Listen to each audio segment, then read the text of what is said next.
तो hello class, मेरा नाम अरबाज और स्वागत करता हूं मैं आपका अपने चैनल बायोजेनिक्स में, जिसके अंदर मैं लेकर आपके लिए बहुत ही इंपॉर्टेंट चैप्टर जिसका नाम ही क्या है, जनरल ऑर्गेनिक केमिस्ट्री, जो कि ऑर्गेनिक केमिस्ट्री की फर्स्ट बिल्डिंग ब्लॉक है।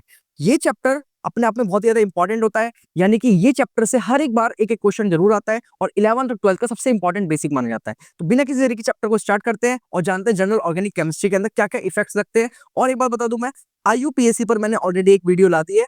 आईयूपीएससी पर ऑलरेडी एक वीडियो है जो मैं आपको पिन कर दूंगा आई बटन पे, तो आप देख लीजिएगा। बात करते हैं इसकी जनरल ऑर्गेनिक केमिस्ट्री, इसको बोला जाता है कॉमनली जीओसी। क्या बोला जाता है? जीओसी। ये 11th क्लास का वो बेसिक चैप्टर है जिसको करने के बाद 12th क्लास के बाकी सारे ऑर्गेनिक की रिएक्शंस के जो चैप्टर्स होते हैं, हेलो एल्केन हो गया, एल्डिहाइड कीटोन्स हो गया, सारे के सारे क्लियर हो जाते हैं। बट उसके लिए आपको बेसिक क्लियर होना बहुत जरूरी है। ऑर्गेनिक केमिस्ट्री ऐसी ब्रांच है जिसमें लिंकिंग चलती है। अगर आपको एक टॉपिक नहीं आता तो आपको आने वाले टॉपिक्स भी नहीं बनेंगे। तो बिना किसी तरीके देखते हैं जनरल ऑर्गेनिक केमिस्ट्री, जो कि जीओसी के नाम से जाना जाता है, उसके अंदर काफी सारे इफेक्ट्स होते हैं। तो जिसको बोला जाता है इलेक्ट्रॉन डिस्प्लेसमेंट इफेक्ट, यानी कि कार्बन से कार्बन पर जब इलेक्ट्रॉन डिस्प्लेस होता है, इसी को बोला जाता है इलेक्ट्रॉन डिस्प्लेसमेंट इफेक्ट। उसी के बेसिस पे परमानेंट इफेक्ट और टेम्पररी इफेक्ट डिफाइन हुए हैं। बात करें परमानेंट इफेक्ट की, तो परमानेंट इफेक्ट के अंदर आता है हमारा इंडक्टिव इफेक्ट, जो कि आई इफेक्ट भी बोलते हैं। फिर आता है मीजोमेरिक, जिसको दूसरा नाम से बहुत ही पॉपुलर नाम है, जो कि रेजोनेंस के नाम से जाना जाता है, जिसको मीजोमेरिक भी बोलते हैं। थर्ड आता है मेरा कौन सा, हाइपर कंजुगेशन। हाइपर कंजुगेशन भी जो है अल्फा कार्बन पर बेस्ड होता है, बताएंगे कैसे। बात करें टेम्पररी की, तो electromeric effect and inductomeric effect, ये भी बहुत इंपॉर्टेंट है। ठीक है, अब बात करते हैं किसकी, सबसे पहला टॉपिक परमानेंट इफेक्ट के अंदर इंडक्टिव इफेक्ट की। बात करें इंडक्टिव इफेक्ट, जिसको हम आई इफेक्ट भी बोलते हैं। क्या बोलते हैं हम? I effect. ठीक है, बात करें it is a permanent effect, ये आपको पता ही है परमानेंट इफेक्ट है। और परमानेंट इफेक्ट है, ओनली ऑपरेट एट सिग्मा, यानी कि सिंगल बॉन्ड, यानी कि सिंगल बॉन्ड पर ही ऑपरेट होने वाला इफेक्ट होता है। इसको कहते हैं हम क्या, सिग्मा बॉन्डेड इफेक्ट, जिसको बोला जाता है क्या, आई इफेक्ट। ओके, बात करते हैं it creates develop partial charge. ये पार्शियल चार्ज की वजह से डेवलप होता है। पार्शियल चार्ज कहने का मतलब यहाँ पर यह है कि कार्बन के ऊपर कार्बन के ऊपर कार्बन की जब चेन होती है, इसी कार्बन की चेन पर पार्शियली पॉजिटिव चार्ज जनरेट होता है। पार्शियली पॉजिटिव चार्ज जनरेट होता है, इसको बोलते हैं हम पार्शियल चार्ज। इसको बोला जाता है क्या, पार्शियल चार्ज। ओके, बात करते हैं it creates a partial charge distance dependent, ये डिस्टेंस पर डिपेंडेंट होता है। और अकर only in a saturated compound. Saturated का यहाँ पर मतलब क्या होता है, सैचुरेटेड का मतलब होता है जिसके पास क्या हो, डबल बॉन्ड्स हो या फिर हाइड्रोजन हो, उन सबको क्या बोला जाता है, सैचुरेटेड कंपाउंड्स बोला जाता है। ओके, ये बात ध्यान रखना आपको। ठीक है, पार्शियल चार्जेस होते हैं। और एक बात बता देता हूँ मैं आपको, ये डिस्टेंस डिपेंडेंट होता है, डिस्टेंस डिपेंडेंट होता है। और एक छोटी सी बात कहना चाहूंगा मैं आपसे कि 2 से 3, मोस्टली वैसे 3 कार्बन के बाद इसको नेग्लेक्ट किया जाता है। क्या किया जाता है, नेग्लेक्ट किया जाता है आफ्टर 3 कार्बन। तो 3 कार्बन के बाद इसको क्या किया जाता है, नेग्लेक्ट। तो नेग्लेक्ट आफ्टर 3 कार्बन। ठीक है, ये बात आपको ध्यान रखना इंपॉर्टेंट है। बात करते हैं प्लस आई इफेक्ट की, यानी कि इंडक्टिव इफेक्ट की। इंडक्टिव इफेक्ट 2 टाइप्स का होता है, एक प्लस आई इफेक्ट, एक माइनस आई इफेक्ट। बात करते हैं प्लस आई की। प्लस आई का मतलब है जो अपने पास से इलेक्ट्रॉन डोनेट कर रहा है, उसको कहते हैं प्लस आई इफेक्ट। इसको बोला जाता है इलेक्ट्रॉन डोनेटिंग ग्रुप्स। क्या बोला जाता है, इलेक्ट्रॉन डोनेटिंग ग्रुप्स। और माइनस आई, जो सामने वाले से खींच के अपने ऊपर नेगेटिव चार्ज ला रहा हो, उसको कहते हैं हम इलेक्ट्रॉन विड्रॉइंग ग्रुप, यानी कि अपने ऊपर इलेक्ट्रॉन डेंसिटी को अपने पास ला रहा हो। तो कोई भी कार्बन होता है, अगर वो अपने पास ला रहा है तो उसको बोलेंगे माइनस आई, जो डोनेट कर रहा है उसको बोलेंगे प्लस आई। तो ऐसी ही बात करें इलेक्ट्रॉन डोनेटिंग, तो इलेक्ट्रॉन डोनेट कौन कर रहा है यहाँ पे, हमारा कोई भी ग्रुप होगा, कोई भी फंक्शन ग्रुप हो सकता है। जब ये इलेक्ट्रॉन डोनेट कर रहा है, डेंसिटी अपनी इलेक्ट्रॉन डेंसिटी आगे डिस्ट्रीब्यूट कर रहा है, तो उसको क्या बोलेंगे हम, प्लस आई, यानी कि अपने ऊपर से चार्ज निकाल रहा है, अपने ऊपर पॉजिटिव चार्ज क्रिएट कर रहा है इलेक्ट्रॉन डेंसिटी डोनेट करके। ओके, बात करें माइनस आई की, तो ये क्या कर रहा है, हमारे इलेक्ट्रॉन्स को डोनेट कर रहा है, और डोनेट करके जो ग्रुप है वो क्या कर रहा है, सबसे इलेक्ट्रॉन खींच रहा है, और खींचने के बाद अपने ऊपर इलेक्ट्रॉन डेंसिटी क्या कर रहा है, इंक्रीज कर रहा है, और सामने वालों पर डिक्रीज कर रहा है। क्या बात समझ आ गई आपको? ठीक है, ये बात ध्यान रखना, ये भी जो भी इलेक्ट्रॉन ग्रुप जो भी होगा, ये लोअर इलेक्ट्रॉन डोनेटिंग होगा और हाइयर इलेक्ट्रॉन विड्रॉइंग होगा, ये बात ध्यान रखना। ठीक है, अब बात करते हैं ऑर्डर की। ये ऑर्डर अगर आपने एक बार कर लिया, जो चाहे जेई का क्वेश्चन हो, नीट का क्वेश्चन हो या सीबीएसई का क्वेश्चन हो, आप हर एक क्वेश्चन अच्छे से कर लोगे। यहाँ पे तीनों तरीके के बच्चे आते हैं, तो आप देख सकते हो तीनों के लिए है। ये ऑर्डर आपने एक बार याद कर लिया, ये है हमारा कौन सा ऑर्डर, प्लस आई का ऑर्डर। कौन सा ऑर्डर है, प्लस आई का ऑर्डर, ये बात आपको ध्यान रखना। ठीक है, यानी कि जो क्या है, इलेक्ट्रॉन डोनेटिंग है, ये क्या कर रहे हैं, इलेक्ट्रॉन डोनेट करेंगे, तो उनके पास क्या होगी, हाई इलेक्ट्रॉन डेंसिटी। क्या होगी इनके पास, हाई इलेक्ट्रॉन डेंसिटी, तभी तो ये सामने वाले को इलेक्ट्रॉन दे रहे हैं। तो ये बात आपको ध्यान रखना है। ठीक है, सबसे पहले मेरा आता है CH2, फिर आता है मेरा NH, फिर आता है ऑक्सीजन, फिर आता है कार्बन, यानी कि C डबल बॉन्ड O। फिर आता है टर्शरी ग्रुप यानी कि टर्शरी कंपाउंड, फिर आता है सेकेंडरी कंपाउंड, फिर आता है प्राइमरी, फिर आता है मेरा मिथाइल CH4, फिर आता है मेरा क्या, फिर मेरा आता है ट्रीटियम, मैं लिख देता हूँ यहाँ पर, और भी आते हैं, मैं थोड़ा सा इसको नीचे कर देता हूँ, ये देखिए और भी आते हैं हमारे, जैसे कि ट्रीटियम, फिर आता है ड्यूटीरियम, क्या आता है, ड्यूटीरियम जो कि आइसोटोप्स है, पता है ना आपको, फिर आता है क्या, हाइड्रोजन, फिर क्या आता है, हाइड्रोजन। तो these are the priority order of plus I effect, यानी कि सारे इलेक्ट्रॉन डोनेटिंग है। टर्शरी कंपाउंड यानी कि टर्शरी यानी कि कार्बोकेटाइन टर्शरी जो ज्यादा स्टेबल होता है वो मेरा कौन सा होता है, प्लस आई वाला होता है, यानी कि प्लस आई वाला इजिली क्या करता है, हमारी स्टेबिलिटी क्रिएट करता है। अब इसकी ट्रिक बता देता हूँ मैं आपको, बहुत छोटी सी ट्रिक है, ये देखिए, चाचा ने ओम जी को 321 मिठाई धनतेरस पर खिलाई है, ये बात आपको ध्यान रखना है। क्या बोला, चाचा जी ने ओम जी को 321 मिठाई धनतेरस पर खिलाई है, तो भी ध्यान रखना, बस ये डी इधर आ जाएगा, टी इधर आ जाएगा, इसका ध्यान रखना है आपको बस, बाकी सब कुछ इजी है, ठीक है। अब फॉर एग्जांपल बात करें किसकी, ये सी डबल बॉन्ड जुड़ा हुआ है, this is a plus I group, तो इलेक्ट्रॉन डोनेट करेगा, तो सामने वाले को इलेक्ट्रॉन डोनेट करके क्या कर देगा, इलेक्ट्रॉन डोनेटिंग ग्रुप की टेंडेंसी बढ़ा देगा। अब आपसे ये पूछा है कि इसमें से कौन सा ज्यादा मोस्ट स्टेबल है, क्या ये वाला या फिर ये वाला, एज कम्पेयर टू ये वाला, तो सबसे ज्यादा प्रायोरिटी किसको दे रखी है हमने, प्रायोरिटी किसको दे रखी है, माइनस में इसको दे रखी है, तो हमारा कौन होगा सबसे ज्यादा प्लस आई ग्रुप शो करने वाला, ये तो हाई प्लस आई कौन शो करेगा, हमारा CH2, कौन शो करेगा, CH2, ये बात आपको ध्यान रखना। अब ऐसे ही माइनस आई का ऑर्डर है, ये भी वेरी वेरी इंपॉर्टेंट है, 90% क्वेश्चन जो है यहाँ से सॉल्व हो जाते हैं आपके माइनस आई से। तो बात करें माइनस आई की, तो इसकी ट्रिक है, ना फरहान, ना ऋतिक शाहरुख, ना हिमेश, ना ओमपुरी सलमान, साइना अली के साथ फादर कलेक्टर, बेटा इंस्पेक्टर, और अल्कोहल की मम्मी एल्काइन नहीं बेंजीन है। क्या बात समझ आ गई आपको, चाहो तो मैं लिख भी दूंगा, थोड़ा सा लेंदी रहेगा लिखना, बट आपको समझ आ गया तो बहुत अच्छा रहेगा, ठीक है, लिख देते हैं आपके लिए। चलिए, न फरहान, न ऋतिक शाहरुख, न हिमेश, न ओमपुरी सलमान, साइना अली के साथ यानी कि COH, फादर कलेक्टर एंड बेटा इंस्पेक्टर, थोड़ी फनी टिक है लेकिन आपको सारे कॉन्सेप्ट क्लियर हो जाएंगे, इंस्पेक्टर और अल्कोहल, ये थोड़ा सा जो लिख रहा हूं मैं ये अलग से है, कि मम्मी अल्काइन नहीं बेंज इन है। क्या बात समझ आ गई आपको। अब ये प्रायोरिटी ऑर्डर क्या बताता है, अगर मेरा कोई ग्रुप है, फॉर एग्जांपल कोई सी एस टू के साथ मेरा क्या जुड़ा हुआ है, मेरा NF3 जुड़ा हुआ है एक तरफ, और यहीं पे कंपैरिजन में सी एस टू के साथ मेरा क्या जुड़ा हुआ है, NH3 जुड़ा हुआ है, तो किसको प्रायोरिटी ज्यादा देंगे, माइनस आई की, यानी कि माइनस आई का ऑर्डर पूछा आपसे, कौन सा ऑर्डर पूछा है, माइनस आई का ऑर्डर, तो माइनस आई का ऑर्डर में सबसे आगे कौन आ रहा है, मेरा NF3 आ रहा है, तो प्रायोरिटी किसको देंगे, NF3 को देंगे, NH3 के अकॉर्डिंग। तो मेरा माइनस आई कौन अच्छा है, इलेक्ट्रॉन विड्रॉइंग कौन अच्छा है, ये वाला अच्छा है, तो सारे इलेक्ट्रॉन्स को क्या कर लेगा, ये विड्रॉ कर लेगा एज कम्पेयर टू दिस, तो मेरा ऑर्डर का साइन का जाएगा, ऐसे जाएगा। ऐसे ही नीट के अंदर, जेई के अंदर सारे क्वेश्चन ऐसे पूछे जाते हैं, ठीक है। फिर नेक्स्ट आता है मेरा क्या, हाइपर कंजुगेशन, नेक्स्ट टॉपिक आता है मेरा कौन सा, हाइपर कंजुगेशन। बात करते हैं हाइपर कंजुगेशन की, तो हाइपर कंजुगेशन जस्ट क्या बताता है मेरे को, सिग्मा या फिर CH बॉन्ड के जो इलेक्ट्रॉन्स होते हैं उनका डीलोकलाइजेशन। अब डीलोकलाइजेशन का मतलब क्या होता है, मूवमेंट ऑफ पाई इलेक्ट्रॉन्स, या कोई भी इलेक्ट्रॉन्स का मूव होना इधर से उधर, इसी को कहते हैं हम क्या, डीलोकलाइजेशन। ओके, ये बात ध्यान रखना। तो एडजेसेंट पाई और वेकेंट ऑर्बिटल, इस डब्बे का मतलब है यहाँ पे क्या, वेकेंट खाली, ठीक है, ये बात ध्यान रखना। अब इसका यूज क्या है, आखिर हाइपर कंजुगेशन पढ़ते क्यों है, स्टेबिलिटी ऑफ कार्बोकेटाइन, कार्बोकेटाइन की स्टेबिलिटी पढ़ने के लिए पढ़ते हैं। दूसरा, एल्कीन्स की स्टेबिलिटी पढ़ने के लिए पढ़ते हैं, यानी कि एल्कीन्स की जो स्टेबिलिटी होती है उसको पढ़ने के लिए हमें क्या पढ़ना पड़ता है, हाइपर कंजुगेशन। अब ये इंडक्टिव इफेक्ट भी वही बताता है और हाइपर कंजुगेशन भी वही बताता है, दोनों का सेम रूल है, लेकिन फर्क क्या होता है, प्रायोरिटी का फर्क होता है, ठीक है। नेक्स्ट बात करते हैं, ये किस पर बेस्ड होता है, अल्फा कार्बन पर बेस्ड होता है और अल्फा हाइड्रोजन पर बेस्ड होता है। Carbon should be sp3, carbon क्या होना चाहिए हमारा, sp3 होना चाहिए, और अल्फा कार्बन होना चाहिए। अभी अल्फा कार्बन क्या होते हैं, अल्फा कार्बन भी बहुत ईजी है, मैं आपको बता ही देता हूँ पहले कि अल्फा कार्बन क्या होता है। कोई भी मेरा ग्रुप जुड़ा हुआ है,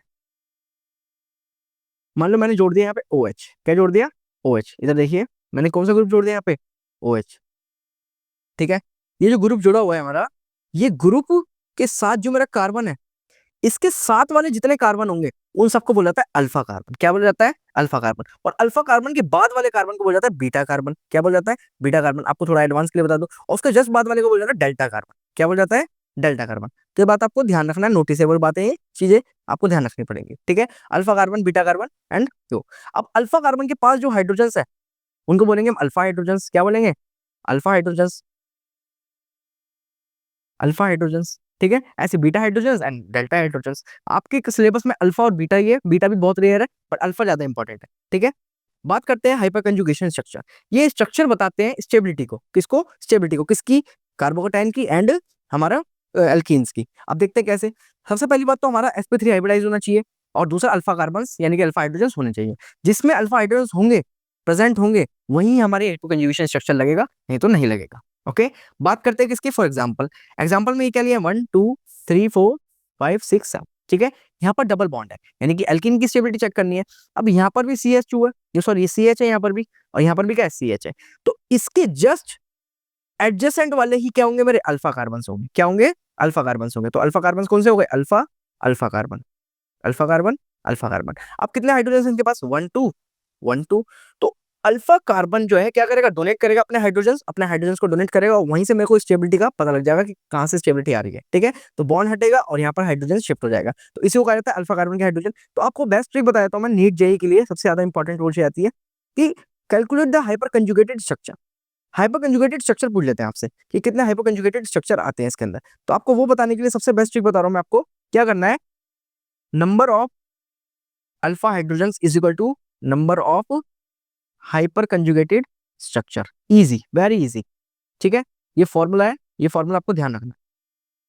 जितने अल्फा हाइड्रोजन होंगे उतनी ही स्टेबिलिटी हो जाएगी, उतनी ही बार उसके रेजोनेटिंग या फिर सॉरी हाइपर कंजुगेटेड स्ट्रक्चर बनेंगे। कितने यहाँ पे? 1 2। तो यहाँ पर भी कितने बनेंगे? 1 2। तो कितने हो गए? 2 इधर और 2 इधर, टोटल कितने हो गए? 4 हाइपर कंजुगेटेड स्ट्रक्चर। सीधा सीधा आंसर करो और सीधा सीधा आंसर निकालो, ठीक है। ऐसे इसका एग्जांपल ले लेते हैं। ये एग्जांपल आपको खुद करना है, पॉज करके करना है वीडियो को।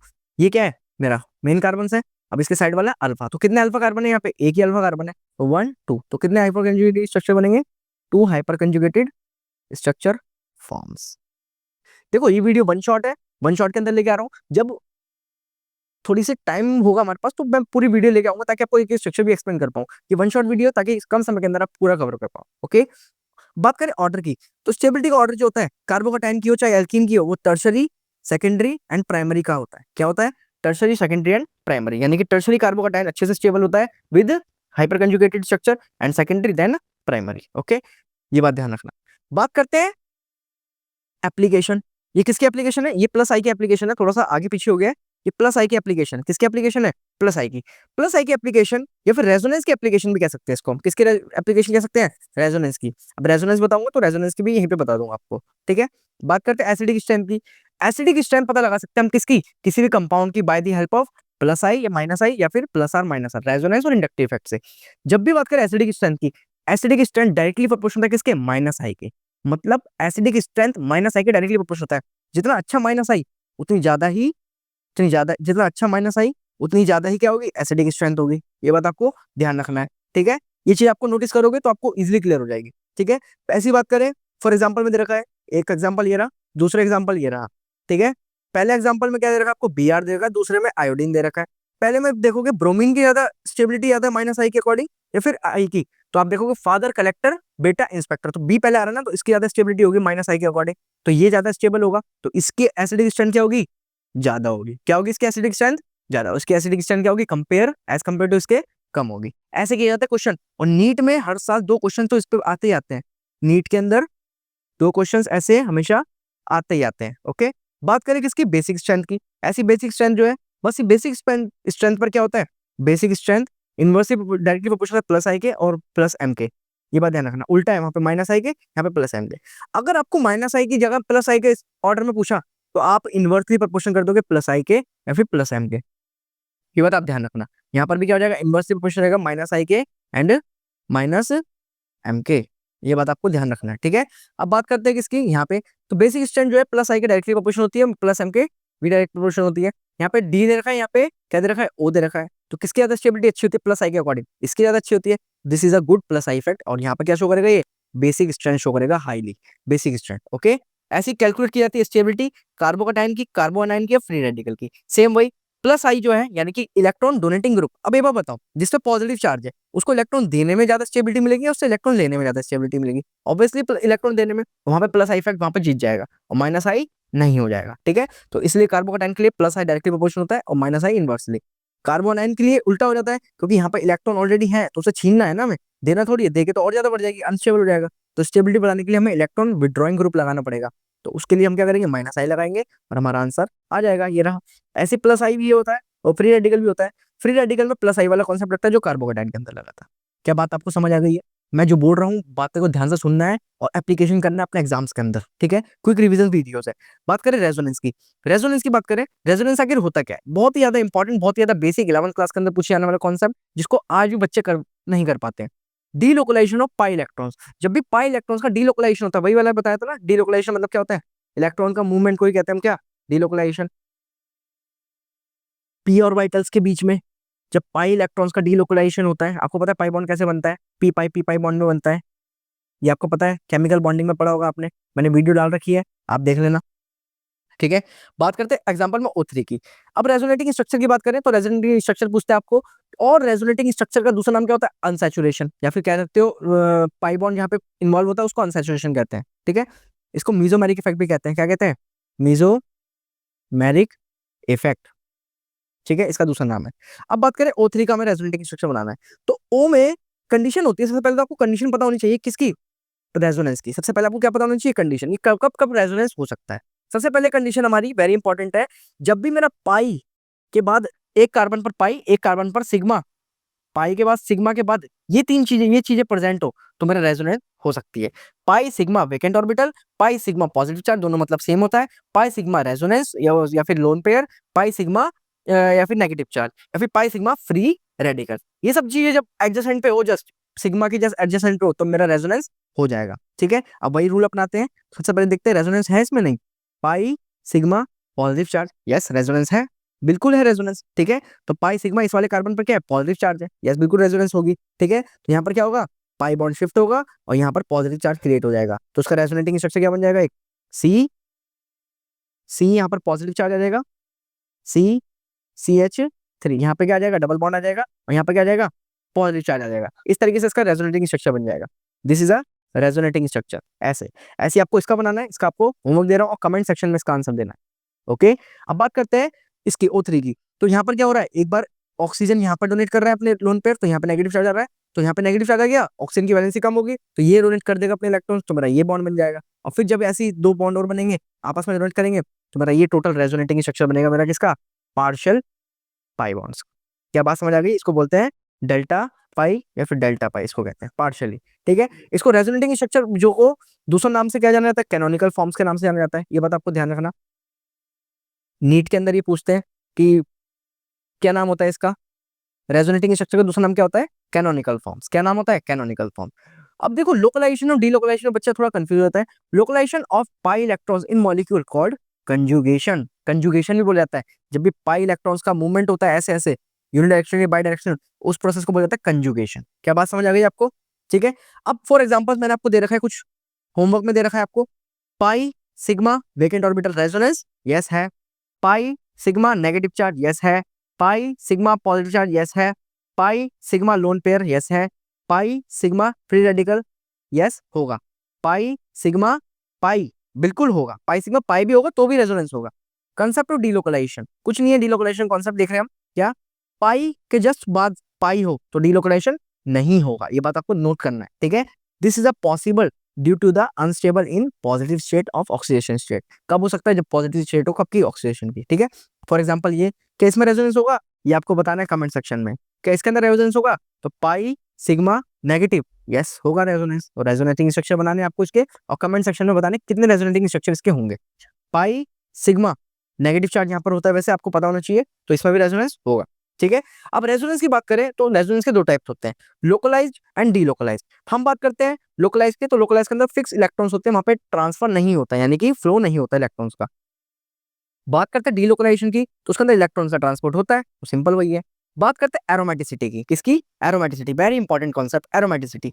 Best way to explain stability, सबसे बेस्ट माना जाता है स्टेबिलिटी को एक्सप्लेन करने के लिए, रेजोनेंस से भी ज्यादा अच्छा माना जाता है किसको? एरोमेटिसिटी। हो सकता है आपके सिलेबस में ना हो, बट नीट के सिलेबस में है, तो मैं आपको पढ़ाऊंगा और आपको सीखना चाहिए, क्योंकि नई चीज सीखने में कॉन्फिडेंस आता है, ठीक है।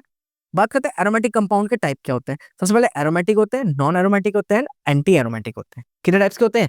एरोमेटिक, नॉन एरोमेटिक और anti aromatic. Aromatic, non aromatic और एंटी एरोमेटिक। तो एरोमेटिक कंपाउंड की पहली कंडीशन होनी चाहिए कि उसके अंदर रेजोनेंस होना चाहिए। रेजोनेंस या फिर conjugation should be present. Conjugation क्या होना चाहिए? प्रेजेंट होनी चाहिए, ठीक है। अब कंडीशन बात करें, कंडीशन वेरी इंपॉर्टेंट है फॉर एरोमेटिसिटी।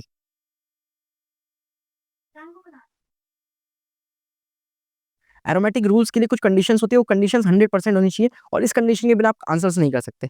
सबसे पहले बात करें cyclic, compound should be cyclic. Compound के बीच में कोई भी गैप नहीं होना चाहिए, कभी इस तरह का गैप हो तो ये कंपाउंड एरोमेटिसिटी नहीं शो करेगा, ओनली साइक्लिक कंपाउंड शो करेगा, लाइक दिस।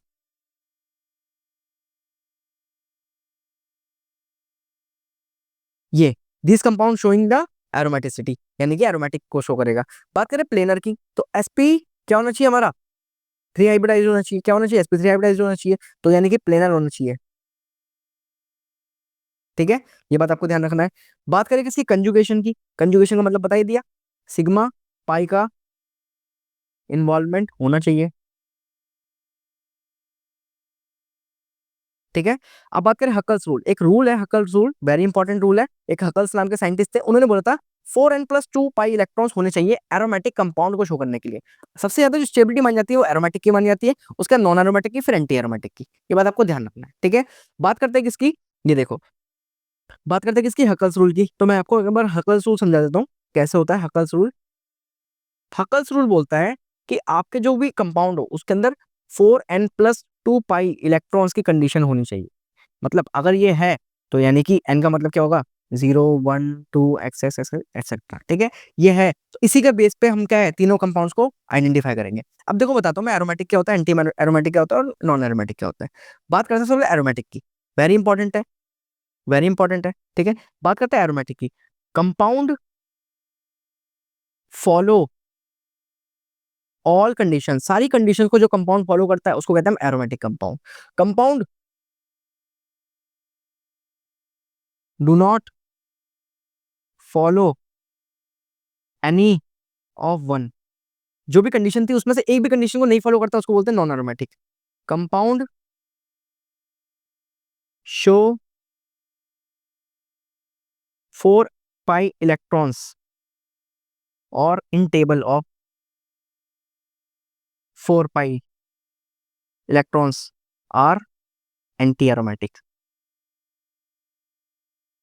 वो कंपाउंड जो 4 पाई इलेक्ट्रॉन शो करते हैं, जो कि 4 की टेबल में आते हैं, वो एंटी एरोमेटिसिटी शो करते हैं। अब बताता हूँ कैसे, बहुत ही ईजी है, मजा आएगा आपको समझने में, जरा ध्यान से सुनना और फोकस से पढ़ना, ठीक है। बात करते हैं एरोमेटिक कंपाउंड की। फॉर एग्जांपल मैंने सबसे पहले बनाया एक कंपाउंड, मान लो मैंने बना दिया ये कंपाउंड, ये एंड ये, ठीक है। ये एक ये, यानी कि इसमें रेजोनेंस है। पहले तो आप ये देखो, क्या रेजोनेंस है इसमें? यस है, रेजोनेंस बिल्कुल है। देखते हैं कैसे। अब आपको क्या करना है, सबसे पहले आपको सारे रूल्स कंडीशंस को अप्लाई करना है। सबसे पहले आपको देखना है क्या, कि कंपाउंड साइक्लिक है, यस है, प्लेनर है, यस है, कंजुगेशन है, यस है, हकल्स रूल फॉलो कर रहा है या नहीं कर रहा, वो देखना है। अब सबसे पहले बात करते हैं साइक्लिक की। साइक्लिक यस सर है, साइक्लिक तो है। उसके बाद देखते हैं हम क्या, प्लेनरिटी की, यस प्लेनर भी है। दूसरी बात, तीसरी बात कंजुगेशन, क्या पाई सिग्मा लोन पेयर आ गया, यस कंजुगेशन भी हो रहा है। और लास्ट बात करते हैं हकल्स रूल की, क्या हकल्स रूल फॉलो कर रहा है? हकल्स रूल का फॉर्मूला क्या था? 4n+2 पाई इलेक्ट्रॉन्स था। तो इसमें आपको क्या देखना है, सिंपली इसमें आपको क्या देखना है कि कितने नंबर ऑफ एन है। तो एन कितना है? एन का मतलब क्या है? Number of pi electrons. कितना है नंबर ऑफ पाई इलेक्ट्रॉन्स? यहाँ पर देखते हैं, 1 2 3 4। क्या सिर्फ 4 ही है? नहीं, इसके अंदर ये 2 इलेक्ट्रॉन्स भी काउंट होंगे जो कि नहीं दिख रहे हैं, यानी कि ये भी 2 इलेक्ट्रॉन्स है। टोटल कितने इलेक्ट्रॉन्स आ गए? 6 इलेक्ट्रॉन्स आ गए। इसका मतलब क्या है कि 4n, यानी कि कितने इलेक्ट्रॉन्स हो गए इसके अंदर? 6 पाई इलेक्ट्रॉन्स हो गए। कितने पाई इलेक्ट्रॉन्स हो गए? 6 पाई इलेक्ट्रॉन्स हो गए, जो मेरे को रिप्रेजेंट करके बताएगा किसके बारे में, किसके बारे में रिप्रेजेंट करके बताएगा मेरे को, जो कि यहाँ पर 6 पाई इलेक्ट्रॉन्स हैं। क्या ये 4 की टेबल में आ रहा है? क्या 4 पाई इलेक्ट्रॉन्स की टेबल में आ रहा है? नहीं आ रहा। तो this is a arrow aromatic compound, क्या बोलेंगे इसको हम? Aromatic compound. ओके, सेम यही। एक और स्ट्रक्चर बता रहा हूं मैं आपको, कुछ इस तरीके का। कितने इलेक्ट्रॉन्स है पाई के? देखो, 1 2 3 4 5 6, 6 पाई इलेक्ट्रॉन्स है। Yes, this is a aromatic compound. अब बात करते हैं नॉन एरोमेटिक की, कि कोई भी ऐसा कंपाउंड जो कोई भी एक कंडीशन को ना शो कर रहा हो, मतलब जैसे कि कुछ इस तरीके का स्ट्रक्चर हो गया।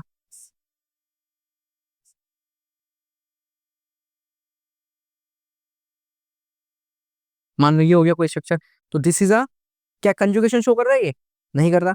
प्लेनर है? यस है। और क्या है? साइक्लिक है? यस है। कंजुगेशन नहीं शो कर रहा, तो this is a non aromatic compound. क्या बोलेंगे इसको हम? Non aromatic compound. ठीक है। फॉर एग्जाम्पल एक और बताता हूँ मैं आपको, कुछ इस तरीके का कंपाउंड। मान लो ये है, क्या इसके अंदर प्लेनर है? यस है। कंजुगेशन है? यस है। लेकिन साइक्लिक कहाँ है जी? साइक्लिक तो है ही नहीं, यहीं पे खत्म किस्सा। तो this is a non aromatic compound. क्या होगा ये? Non aromatic compound. ओके। इसके बाद करते हैं एंटी एरोमेटिक की बात करते हैं। एक और एग्जांपल देता हूँ मैं आपको, कुछ इस तरीके से। एक एग्जांपल नंबर 1, एग्जांपल नंबर 2। बात करते हैं एंटी एरोमेटिक की। एंटी एरोमेटिक के अंदर compound show the 4 pi electrons की टेबल, मतलब 4 पाई इलेक्ट्रॉन्स होंगे, 8 पाई इलेक्ट्रॉन्स होंगे, 12 पाई इलेक्ट्रॉन्स होंगे, ऐसे करके कंडीशन आएगी। तो उसके अंदर क्या देखते हैं? देखते हैं, चलिए। मान लो कोई कंपाउंड है ये, या फिर कोई कंपाउंड है ये। तो अब आपको कैलकुलेट करना है, 1 2 3 4। क्या ये प्लेनर है? यस है। साइक्लिक है? यस है। कंजुगेशन है? नहीं है। क्या इसके अंदर इलेक्ट्रॉन्स हैं? एक सेकंड रुको, क्या इसके अंदर इलेक्ट्रॉन्स हैं? यस हैं। कितने इलेक्ट्रॉन्स है? 1 2 3 4। कितने इलेक्ट्रॉन्स है? 1 2 3 4। ठीक है। अब इसके अंदर जब कंजुगेशन भी है, सब चीज है, लेकिन उसके बाद भी इसके अंदर कितने इलेक्ट्रॉन्स है? 4 इलेक्ट्रॉन्स है। तो 4 पाई इलेक्ट्रॉन्स आ गए। अब 4 पाई इलेक्ट्रॉन जब भी आ जाते हैं, तो इसका मतलब क्या होता है मेरा, कि this is a anti aromatic compound. Anti aromatic compound. ठीक है। अब यहाँ पर देखो, 1 2 3 4 5 6 7 8, 8 पाई इलेक्ट्रॉन्स आ गए। क्या 6 पाई इलेक्ट्रॉन्स की जगह एरोमेटिक कंपाउंड के अंदर क्या 8 आ सकते थे? नहीं आ सकते थे। तो आपको यहाँ क्या कर देना है? Anti aromatic. क्या कर देना है? Anti aromatic. बस ये कुछ है। ये बेसिक बेसिक बताया मैंने आपको, एंटी एरोमेटिक, एरोमेटिक और नॉन एरोमेटिक का, ये आपको क्लियर होना चाहिए। बात करते हैं इलेक्ट्रोमैग्नेटिक इफेक्ट की। किसकी बात करते हैं? इलेक्ट्रोमैग्नेटिक इफेक्ट की। इलेक्ट्रोमैग्नेटिक इफेक्ट को ई इफेक्ट भी बोला जाता है। इसको एक टेम्पररी इफेक्ट के अंदर जाना जाता है, जिसको temporary shift of pi electron बोला जाता है during attack in a reaction. किसी भी रिएक्शन के अंदर अटैक करता है तो उसके अंदर ही अटैक करता है। It is a temporary effect. Plus E and minus E. Plus E होता है इलेक्ट्रॉन डोनेटिंग, माइनस ई होता है इलेक्ट्रॉन विड्रॉइंग। जब भी कोई एल्कीन अनसैचुरेशन में क्या होता है, बॉन्ड का शिपमेंट होता है, तो एक जगह पॉजिटिव चार्ज क्रिएट होता है, एक जगह नेगेटिव चार्ज क्रिएट होता है। तो जो पॉजिटिव चार्ज है, जब वो अटैक करेगा किस पर? हाईली इलेक्ट्रॉन डेंसिटी पार्ट पर, हाईली इलेक्ट्रॉन डेंसिटी पार्ट पर, तो उसको बोलेंगे क्या? प्लस ई इफेक्ट, यानी कि इलेक्ट्रोमैग्नेटिक इफेक्ट। अब जैसे ही जब पॉजिटिव चार्ज और नेगेटिव चार्ज सेपरेट होता है bye the help of heterolytic fission. कौन सा फिजन बोलते हैं इसको हम? Heterolytic fission.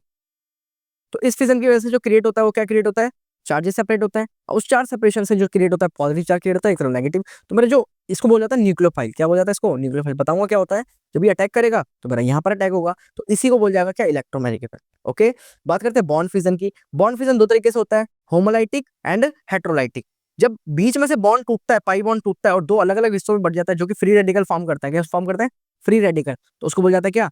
Homolytic fission. Heterolytic के अंदर एक बॉन्ड एक जगह पूरी जगह से सेपरेट हो जाता है, उस तरफ चल जाता है, एक तरफ नेगेटिव क्रिएट करता है, एक तरफ पॉजिटिव। उसको बोलते हैं हम क्या? Heterolytic fission. अब बात करते हैं इलेक्ट्रोफाइल और न्यूक्लियोफाइल की। न्यूक्लियोफाइल क्या होता है? इलेक्ट्रॉन रिच होता है और पॉजिटिव लवर होता है, यानी कि न्यूक्लियोफाइल को इस तरीके से डिनोट किया जाता है। एग्जांपल में OH negative, CN negative, Cl negative. ये अटैक करते हैं हाईली पॉजिटिव पार्ट पर। ये क्या होता है? इलेक्ट्रोफाइल होता है, जो कि इलेक्ट्रॉन डेफिशिएंट होता है, इलेक्ट्रॉन की कमी होती है इसके अंदर। और नेगेटिव लवर होता है, इसको ई पॉजिटिव के नाम से जाना जाता है, जो अटैक करता है H positive, NO2 positive and Bf। बात करते हैं types of organic reaction. Substitution reaction, addition reaction, elimination reaction and rearrangement. ये बहुत ही इंपॉर्टेंट रिएक्शंस है। बात करें सब्स्टिट्यूशन रिएक्शन की, तो सबसे पहले आता है मेरा SN1 SN2। SN1 का जो ऑर्डर होता है वो मैं लिख देता हूं आपको। SN1 का ऑर्डर है टर्शरी, सेकेंडरी एंड प्राइमरी। इसका होता है प्राइमरी, सेकेंडरी एंड टर्शरी। ठीक है। बात करते हैं नेक्स्ट एलिमिनेशन की या फिर एडिशन की। एडिशन के अंदर एक न्यूक्लियोफाइल आता है, एक इलेक्ट्रोफाइल आता है, या तो रिमूव होगा या फिर ऐड होगा। बात करते हैं एलिमिनेशन की, तो E1 and E2। E1 elimination 1, elimination 2, जैसे SN1 SN2 है। बात करते हैं रीअरेंजमेंट की, तो रीअरेंजमेंट दो तरीके से होता है, एक मिथाइल शिफ्ट के और एक हाइड्रोजन शिफ्ट से। मैं आपको एग्जांपल बताता हूँ, बहुत अच्छा एग्जांपल है ये। पहले बताता हूँ हाइड्रोजन शिफ्ट, कि हाइड्रोजन शिफ्ट हो रहा है। जब भी मेरा कोई भी न्यूक्लियोफाइल हटेगा यहाँ से, न्यूक्लियोफाइल रिमूव होगा, जब ये न्यूक्लियोफाइल निकलेगा तो न्यूक्लियोफाइल निकलने के बाद क्या क्रिएट होगा, यहाँ पे पॉजिटिव चार्ज क्रिएट होगा। अब वो पॉजिटिव चार्ज को बचाने के लिए यहाँ पर क्या होगा, मेरा हाइड्रोजन शिफ्ट हो जाएगा। क्या हो जाएगा, हाइड्रोजन शिफ्ट हो जाएगा। तो ये मॉलिक्यूल कुछ ऐसा था, तो ये हाइड्रोजन शिफ्ट होकर किधर आएगा, इधर आ जाएगा, और ये पॉजिटिव चार्ज इधर आ जाएगा, किधर आ जाएगा, और ये जो हाइड्रोजन है वो इधर आ गया। ये देखो ये आ गया। अब ये इधर आके क्या फायदा हुआ इसका, आखिर हुआ क्या, ये स्टेबलाइज हो गया। क्या हो गया, स्टेबलाइज हो गया। कैसे, रेजोनेंस से। कैसे, रेजोनेंस से। सर कैसे बताओ, एक बार हमें समझ नहीं आया, आप खुद ही जान जाओगे, वही रूल रेजोनेंस वाला, पाई सिग्मा पॉजिटिव, यानी कि अगर मैं यहाँ पे बॉन्ड्स बनाऊं तो क्या बॉन्ड्स थे, कुछ ऐसे बॉन्ड्स थे, तो पाई सिग्मा पॉजिटिव, अपने आप ही रेजोनेंस स्टेबलाइज हो गया। तो इसको बोल जाता है रीअरेंजमेंट की स्टेबिलिटी। ऐसी मिथाइल शिफ्ट के अंदर मिथाइल क्या होता है, शिफ्ट होकर इधर आ जाता है, जिसकी वजह से मेरा क्या होता है, टर्शरी सेकेंडरी कंपाउंड प्लस आई से जो है मेरा स्टेबलाइज हो जाता है। क्या बात समझ आई, इसको आपको कमेंट सेक्शन में बताना है, इसका स्ट्रक्चर कैसा बनेगा, आप कह देना यस बन गया, ठीक है, और फायर लगा देनी। ओके, इसी के साथ हम पूरा चैप्टर खत्म करते हैं, जिसके अंदर हमारे सारे बेसिक ऑर्गेनिक के रूल्स और इफेक्ट्स को कंप्लीट करा गया। नेक्स्ट वीडियो आएगी मेरी आइसोमेरिज्म पे, ताकि मेरी पूरी ऑर्गेनिक केमिस्ट्री का बेसिक का कंटेंट क्रिएट हो जाए, और आपको इस वीडियो को बिना स्किप करे देखना है। आईयूपीएससी की वीडियो भी जरूर देख लेना,